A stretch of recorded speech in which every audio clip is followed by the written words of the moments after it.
பொள்ளாச்சியில் நூற்றுக்கணக்கான இளம் பெண்கள் பாலியல் வன்கொடுமை விவகாரம் பூதாகரமான நிலையில் திமுக சட்ட ரீதியாகவும் மக்கள் மன்றத்திலும் போராடும் என்று அக்கட்சித் தலைவர் ஸ்டாலின் அறிவித்துள்ளார். மாணவிகளை பாலியல் கொடுமைக்கு ஆளாக்கியவர்கள் மீது அரசு முறையாக நடவடிக்கை எடுக்காதது ஏன் என்றும் அவர் கேள்வி எழுப்பியுள்ளார். பொள்ளாச்சி விவகாரத்தில் குற்றவாளிகளை பாதுகாக்க ஆளும் கட்சி முயல்வதாக மதிமுக பொதுச் செயலாளர் வைகோ குற்றம் சாட்டியுள்ளார். இழிச் செயலில் ஈடுபட்ட குற்றவாளிகள், அவர்களை பாதுகாக்க முயன்றவர்கள் அனைவரும் தண்டிக்கப்படவில்லை என்றால் அரசியல் கட்சிகளும் பெண் உரிமை இயக்கங்களும் கிளர்ந்து எழுவார்கள் என்று கூறியுள்ளார். பொள்ளாச்சி விவகாரத்தில் குற்றவாளிகளுக்கு உச்சபட்ச தண்டனை பெற்றுத் தர வேண்டியது காவல்துறையின் கடமை என்று மத்திய அமைச்சர் பொன் ராதாகிருஷ்ணன் கூறியுள்ளார். குற்றவாளிகள் தப்பிவிடாத வகையில் விசாரணை நடைபெற வேண்டும் என்றும் அவர் வலியுறுத்தியிருக்கிறார்.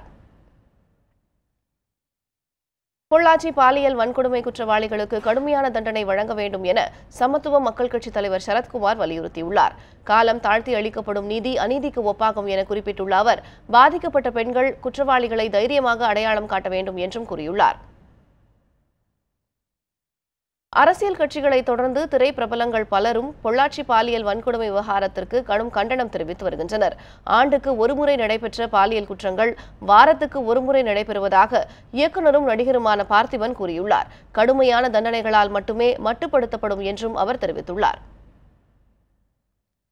பொள்ளாச்சி பாலியல் வன்கொடுமை வழக்கில் குற்றவாளிகளுக்கு மரண தண்டனை அளிக்க வேண்டும் என நடிகை வரலட்சுமி சரத்குமார் தெரிவித்துள்ளார். பெண்களுக்கு பாதுகாப்பு இல்லாத நாட்டில் பெண்களுக்கான தினம் கொண்டாடப்படுவதாகவும் அவர் விமர்சித்துள்ளார்.